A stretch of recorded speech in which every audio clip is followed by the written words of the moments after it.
ఇవాళ రెసిపీ వచ్చేసి mutton fry అండి. మటన్ ఇట్లా శుభ్రంగా కడిగేసేసి కొంచెం అల్లం వెల్లిపాయ పేస్ట్, ఉప్పు, కారం, పసుపు వేసి మొత్తం కలిపేసేసి గిన్నెలోకి పెట్టానండి. ఇది ఇప్పుడు కుక్కర్లో పెట్టుకుందాం. కుక్కర్లో పెట్టేసి పైన పెట్టి కుక్కర్ పెట్టేయండి. ఇదిగోండి మటన్ బాయిల్డ్ అయిపోయింది, తీసేసుకున్నాను అండి. బయటకు గిన్నె పెట్టాను స్టవ్ మీద. ఆయిల్ పోసుకోండి గిన్నెలో.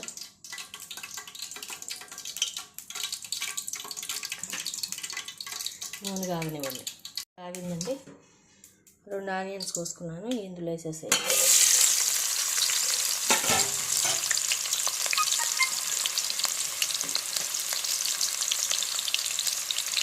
ఇప్పుడు మంచిగా ఇది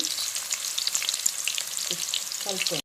అట్లా ఒకసారి ఉల్లిపాయలను వేగనివ్వండి. బాగా మిర్చి కూడా వేసేసుకోండి. కొంచెం కొత్తిమీర వేసుకోండి.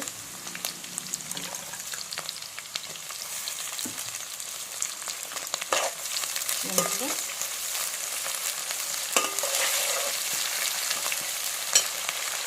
కొంచెం పసుపు వేసుకోండి.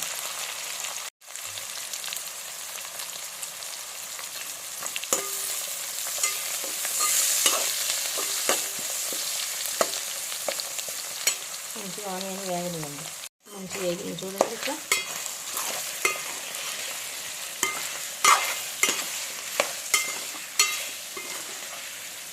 ఇందులో ఉప్పు, కారం వేసుకోండి.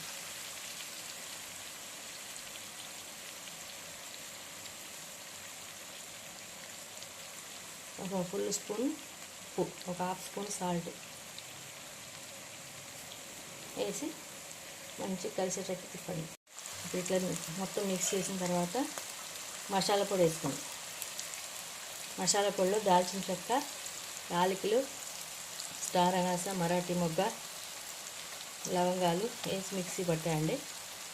ఆ మసాలా పొడి వేసి మొత్తం కలిపేటట్టు కలిపేసుకోండి. మొత్తం మిక్స్ అయ్యేటట్టు కలిపేయండి.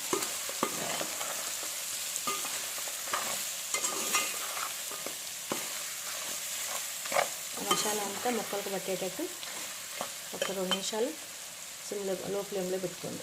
ఇదంతా ఇట్లా మటన్ ఫ్రై అయిపోయింది. మసాలా కూడా వేస్తాను. ఉప్పు, కారం చూసుకోండి, సరిపోయింది అనుకుంటే సరే, ఓకే, లేకపోతే కొంచెం కొంచెం వేసుకోండి. కొంచెం దీని మీద కొత్తిమీర వేసేసాను. ఇదంతా తిప్పేసి గిన్నెలో తీసేసుకున్నామండి. Mutton fry ready. అందరి ఇంటికి టేస్ట్ చేసుకొని టేస్ట్ చేయండి.